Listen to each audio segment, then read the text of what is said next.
नमस्कार। आज हम एक ऐसे आध्यात्मिक लेख को समझने जा रहे हैं जो दुनिया के भविष्य, आत्मा के सफर और एक नई दुनिया को बनाने के बारे में एक बिल्कुल ही अलग नजरिया पेश करता है। तो चलिए इसमें थोड़ा और गहराई से उतरते हैं। देखिए, हम इस पूरी सोच को ना 5 हिस्सों में समझेंगे और इसकी शुरुआत होती है एक कह सकते हैं एक चौंकाने वाली भविष्यवाणी से। भविष्यवाणी ये कि हमारी दुनिया एक बहुत बड़े बदलाव के मुहाने पर खड़ी है। ये स्रोत हमारी आज की दुनिया के भविष्य के बारे में एक बहुत ही दमदार और सच कहूं तो चौंकाने वाले दावे से शुरू होता है। इसमें यह बताया गया है कि जिस दुनिया को हम आज जानते हैं वो पूरी तरह से बदलने वाली है, और इस बदलाव की जो शुरुआत है वो एक बड़े विनाश के दौर से होगी। यहाँ ये बताया गया है कि आज के जो ये शक्तिशाली हथियार हैं, ये इस आने वाले अंत का एक साफ साफ इशारा है। मतलब ये सिर्फ रखने के लिए तो नहीं बनाए गए हैं ना। अब देखिए, यहाँ जो बात वाकई दिलचस्प है वो है इसका नजरिया। मतलब इस विनाश को और साथ में जो प्राकृतिक आपदाएं हैं उनको उनको उनको एक तबाही की तरह नहीं देखा गया है, बल्कि इसे पुराने को साफ करने के लिए एक जरूरी और कल्याणकारी प्रक्रिया माना गया है।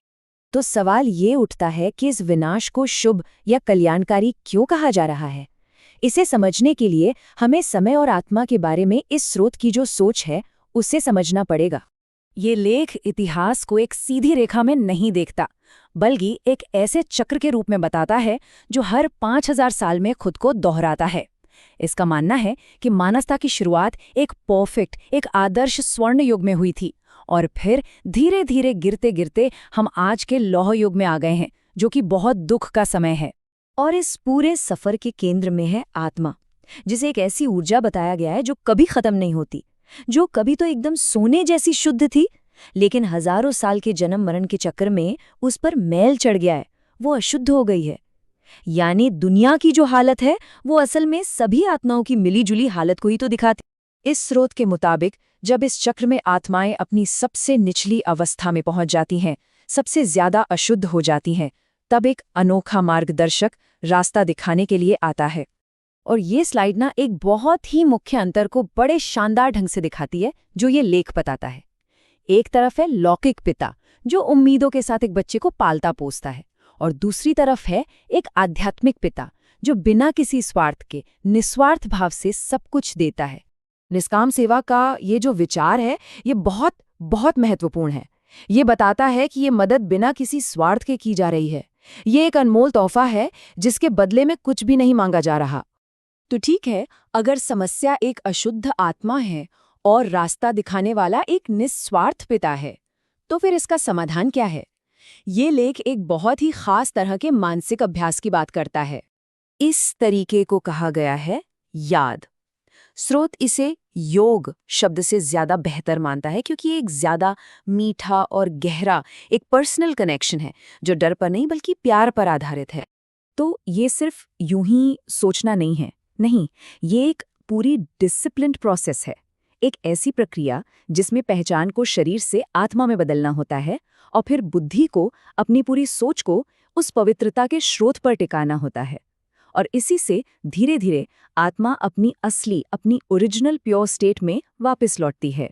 और सबसे बड़ी बात यह है कि ये रास्ता सभी के लिए खुला है, चाहे किसी की उम्र कुछ भी हो, पृष्ठभूमि कुछ भी हो, या पिछले कर्म कैसे भी रहे हों। सीखने वालों के इस समूह को एक अनोखी क्लास कहा गया है, जिसमें बच्चे हैं, बूढ़े हैं, और यहाँ तक कि वो भी हैं जिन्हें समाज पापी समझता है।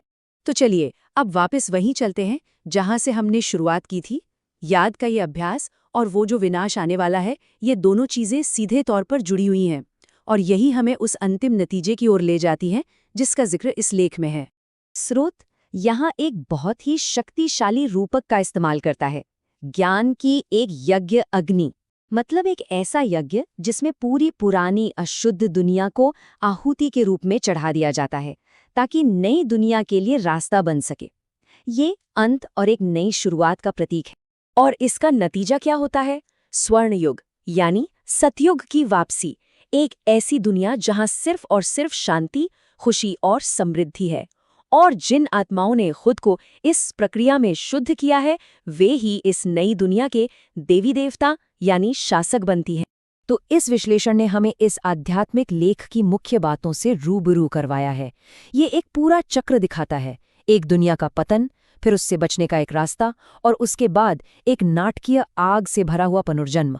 और ये हमें विनाश और निर्माण के असली मतलब पर सोचने के लिए छोड़ जाता है।